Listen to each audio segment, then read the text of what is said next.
Happy Thanksgiving. It's your turn to say Happy Thanksgiving back. Welcome to MsMojo, and today we're counting down our picks for scenes from romantic comedies that haven't aged well, or are just too corny or cheesy for words. Melanie, what is the matter with you? What do you mean? Number 10, Slap Fight, Monster-in-Law. Jane Fonda has been the recipient of the AFI Life Achievement Award and the Honorary Palme d'Or, neither of which she received because of her slap fight with Jennifer Lopez in Monster-in-Law. Oh my God, Viola, I'm so sorry. I didn't mean to. In the film, Fonda played Viola, the titular monster. She sets out to ruin her son's relationship with J-Lo's character Charlie. The battle comes to a head on the day of the wedding, when Viola wears a white dress rather than the one selected for her. Take off that white dress right now, or I'll take it off for you. Don't you tell me what to do! Although really, the battle comes to a face. It leads to an escalatingly vicious slap fight. We assume the scene is supposed to be funny, but like a slap to the face, it's really more painful than humorous. I need something stronger than this. Number 9, Toilet Troubles, Along Came Polly. Are you okay? Because you're sweating pretty profusely. Yeah, no, I'm fine. I always react this way to spicy food. Ben Stiller has had a few painful bathroom moments throughout his film career.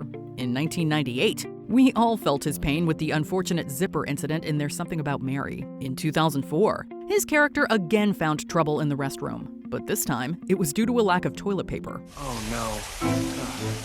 His panicked decision to use the embroidered towel was the wrong choice, especially thinking it would flush. The fear on his face as the water overflows out of the toilet might hit a little close to home, but it's also impossible to look away. If I'd known your grandmother had embroidered that towel, I would have never... Oh, really? You know what? That's okay. Okay, well, good night, Polly. Good night, Ruben. Number 8, I'm Also Just a Girl, Notting Hill. The thing is...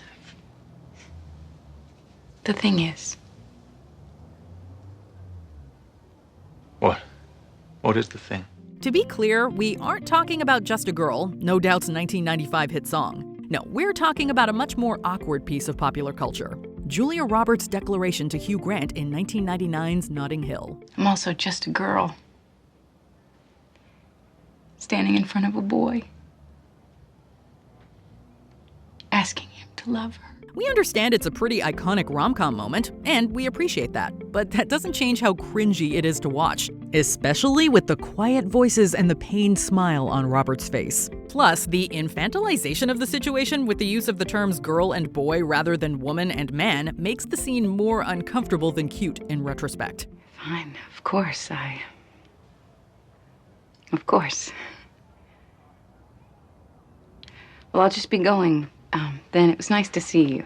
Number 7, Need the Right Broom, Hitch. Of course she's gonna lie to you. She's a nice person. She doesn't want to hurt your feelings.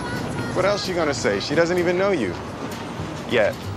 This 2000s rom-com stars Will Smith as Alex Hitch Hitchens, a date doctor who coaches men on how to get the woman of their dreams. The opening scene of the movie sees him help a guy get the attention of a beautiful woman via an elaborate setup involving her dog and a fake rescue.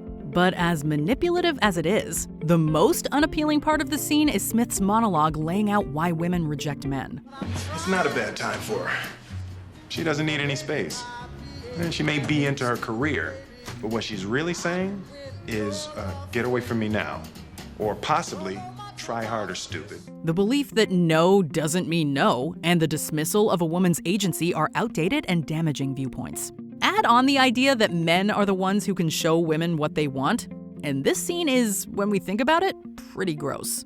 Basic principles. No matter what, no matter when, no matter who, any man has a chance to sweep any woman off her feet. Just needs the right broom. Number 6, Melanie outs Bobby Ray, Sweet Home Alabama. Oh, come on. It's not like anybody can keep a secret around here. Except for Bobby Ray. Now, what did I ever do to you? Sometimes we hate watch a scene because it's cheesy. Sometimes we hate watch a scene because it's awkward but funny. And sometimes we hate watch a scene because we actually hate watching it. Melanie revealing that Bobby Ray is gay in Sweet Home Alabama falls into the last category. Oh, she's just unhappy. Well, of course I would be too if Women's Wear Daily called me less than mediocre. should just go to a gay bar. Although the movie as a whole is charming and a go-to rom-com for many out there, this moment is downright awful. It is a difficult sequence to get through, but at least it's treated seriously. Melanie goes to apologize to her friend the next day. We weren't aiming for you, but I doubt I would have gone to your funeral. Guess I wouldn't blame you. Number 5, a raunchy song, The Sweetest Thing. This one is a slow build. Did we have fun last night? Yes, I did. It was great. You guys were absolutely right. A transition guy is just what I needed. Good. So how was he? What begins as a conversation between 3 girlfriends about one of their sexual experiences from the night before turns into a very explicit and loud discussion about private parts. The women talk about exaggerating their reactions in order to stroke their partner's ego. At first, it's just awkward to watch as the conversation gets louder and they start to attract attention. Then things go from awkward to full-body cringe-inducing. Oh my God! Oh my God, it's fame. We're in fame right now. The whole thing breaks off into a song and dance number with bad puns and bad choreography. US test audiences hated the scene so much it was cut from the theatrical release. No such luck in Europe, though. Ew. Sorry. Number 4, Pictures of the Babysitter, Crazy Stupid Love. Jessica Riley, you are my soulmate, the love of my life. I have marked myself with a scarlet J. For you, Jessica. A kid having a bit of a crush on the babysitter is a tale as old as time. The teenaged Robbie in Crazy Stupid Love is head over heels for the older but also teenaged Jessica, and attempts to declare his love many times throughout the film. But things go too far when she winds up giving Robbie intimate pictures of herself. So, can you please take care, Robbie? Watching the scene feels all kinds of wrong. At least she didn't give them to the kid's dad as originally intended, but giving them to his son truly isn't much better. To make matters worse, the moment is supposed to be part of a heartwarming conclusion. This has got to stop, Robbie. You'll learn to love me, I promise. No, I won't. Number 3, the zabar scene. You've got mail. In general, using the word hate in any sentence related to Tom Hanks seems completely counterintuitive. However, it's necessary when talking about this supermarket sequence. This is a cash-only line. What?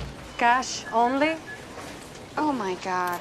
Oh my God. Oh, I just have a credit card. I'm sorry. Is that okay? Meg Ryan's character Kathleen finds herself with no cash in a cash-only line. As the people around her get more and more frustrated, Hanks comes over to charm the cashier and save the day. The first time we saw the exchange, it was endearing, but now it's anger-inducing. Knock, knock. Who's there? Orange. Orange who? Orange, you going to give us a break by zipping this credit card through the credit card machine? Hanks is charming, but also so smug, and it's annoying. He makes it seem like the cashier is being ridiculous for not just taking the card, even though Kathleen is the one who messed up. I'm so sorry, really. I apologize. I apologize from the bottom of my heart. So sign already. I'd like to get home in time for You the have my Thanksgiving pen? Day parade. Number 2, Laney's makeover. She's all that. Laney Boggs, get your cute butt down here. This scene is iconic, but it's still awkward viewing. Laney is supposed to be a homely girl who no one notices until she cuts her hair, puts on makeup, and takes off her glasses. To everyone's surprise, she's actually a total hottie. Oh my God, you look great. Zach, listen, do you mind if I borrow her for just a second? The makeover is a popular trope of the rom-com genre. However, the messaging contributes to stereotypes about what beauty is and the unfair standard for female protagonists. Is that really what we want to be saying to young girls? Just because it's a memorable part of the film doesn't mean it's easy to witness. Thank you. Excuse me? Thank you. For a minute there, I forgot why I avoided places like this and people like you. Before we continue, be sure to subscribe to our channel and ring the bell to get notified about our latest videos. You have the option to be notified for occasional videos or all of them. If you're on your phone, make sure you go into your settings and switch on notifications. Number 1, the cue cards. Love Actually. Hi. Who is it?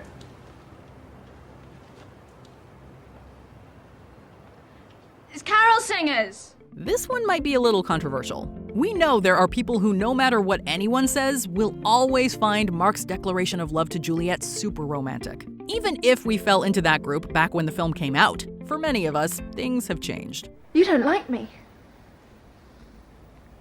I hope it's useful. Don't show it around too much. Now, when we view the scene, we don't see a sweet moment of honesty. We see a guy hitting on the new wife of his best friend. The fact that she reinforces and acknowledges his actions by chasing after him and giving him a kiss is unbearable. Hate it or love it, we can't stop watching. Enough. Enough now. Which of these moments are you hate watching right along with us? Let us know in the comments. Do you agree with our picks? Check out this other recent clip from MsMojo. And be sure to subscribe and ring the bell to be notified about our latest videos.